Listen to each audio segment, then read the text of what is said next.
otro lado, vemos que la producción pesquera aumenta y la acuacultura mejora a nivel nacional. Saludo a Mario Aguilar, comisionado de Conapesca. Bienvenido, ¿cómo estás?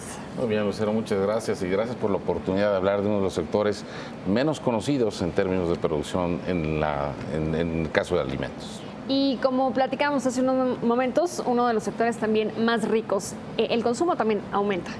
Así es, afortunadamente es un sector tan dinámico que uno de los grandes avances que hemos tenido en esta administración es fomentar y lograr un incremento al consumo muy importante. Te diría que en el 2012 el consumo per cápita era de 8.9 kilogramos, la meta seccional era llegar a 12, misma meta que alcanzamos y ya rebasamos. El consumo per cápita es de 12.6 kilogramos por persona en el consumo de estos productos, que hay que resaltar que no solamente tiene grandes ventajas culinarias, de sabores, culturales, pero tiene una importancia en términos de salud. La Organización Mundial de la Salud ha señalado que en la medida en que los adultos incrementemos la ingesta de pescados, se reduce de manera importante y en relativamente corto tiempo el riesgo de afectaciones al miocardio, es decir, al corazón. Y para los niños, el desarrollo neurocerebral puede acelerarse de manera importante hasta en un 7%. Por eso hay que comer pescado. Mario, hace unos meses traemos casi diario este tema tan polémico del atún, esta batalla que se supone que ya ganó México contra Estados Unidos. Vemos que continúa. La Organización Mundial de Comercio, vemos que dijo que el atún mexicano pues, fue vetado injustamente de Estados Unidos, pero podría seguir fuera de él. ¿Por qué? Bueno, en realidad es una batalla de muchos años, décadas. Siempre hemos tenido problemas para exportar atún a Estados Unidos. Primero cuando denegamos algunas licencias, luego cuando establecimos la zona económica exclusiva, después fue el delfín.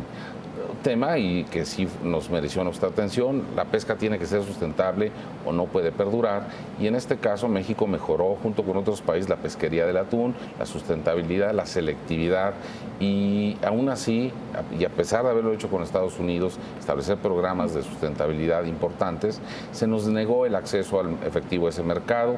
Llevamos el caso a la Organización Mundial de Comercio y prevalecimos, Lucero. Yo quisiera comentar que sí prevalecimos porque había una discriminación, la sigue habiendo. Hubo un caso que nos llevó varios años, pero fundamentalmente, ¿por qué lo ganamos? Porque la Organización Mundial de Comercio, como antes la FAO, encontró y determinó que la pesca que realizaba México de atún era la más selectiva, la más sustentable y la más respetuosa con el ecosistema. ¿Qué quiero decir? Que solamente capturamos atún adulto maduro que ya se reprodujo y no afectamos ni al atún pequeño ni a otras especies que abundan en los mares, como son delfines, mantarrayas, tiburones. Entonces somos muy selectivos y al final de cuentas eso es lo que la OMC vio y por eso ganamos. ¿Qué ganamos? Hay un monto que se estableció por represalias hasta 163 millones de dólares y hasta en tanto Estados Unidos no se ponga en conformidad con sus obligaciones jurídicas en el marco de la OMC, México mantendrá ese tipo de medidas compensatorias. Sin embargo, hay también una gran victoria que no hay que soslayar. Con esta victoria y con este fallo gana el medio ambiente y la sustentabilidad pesquera. ¿Qué le conviene más a México, cobrar este dinero por el lado de los aranceles o por lograr que Estados Unidos le permita la entrada del producto mexicano? Desde un principio México lo que quiso es mejorar la sustentabilidad de la pesquería y que se reconociera. Yo diría que si Estados Unidos modifica sus normas y toma las medidas que debe tomar para acabar con esta discriminación, no solamente vamos a ganar en términos de mercado, sino la sustentabilidad se va a robustecer. La etiqueta Dolphin Safe, que hoy por hoy se sigue tutelando en otros países, el mercado americano siendo uno de ellos, puede incentivar prácticas pesqueras depredatorias. Eso no nos sirve a nadie, ni a nosotros ni a ellos. Viene la renegociación del Telecán. ¿Qué papel jugaría el sector pesca mexicano? Bueno, pues todavía no conocemos ninguna propuesta. En cualquier caso, nuestra meta, nuestra política pública es seguir teniendo un sector productivo, pero que sea muy sustentable. Esto va de la mano. Y lo estamos logrando no solamente en atún, en la pesca de camarón también tenemos unos mecanismos para excluir a las tortugas, ahora tenemos algunos mecanismos para excluir peces y que no se afecte. Y en ese contexto tener el sector, pues yo diría que es de los más dinámicos de la economía nacional.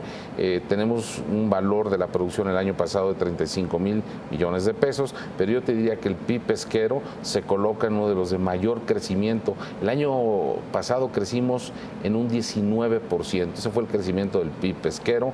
La acuacultura en México es un factor de desarrollo impresionante.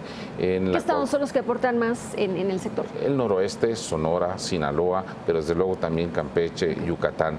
La acuacultura en México creció al 16% el año pasado. Como referencia a nivel mundial, crece al 6% y es alto, pero en México creció al 16%. De ahí que además es una actividad económica muy rentable.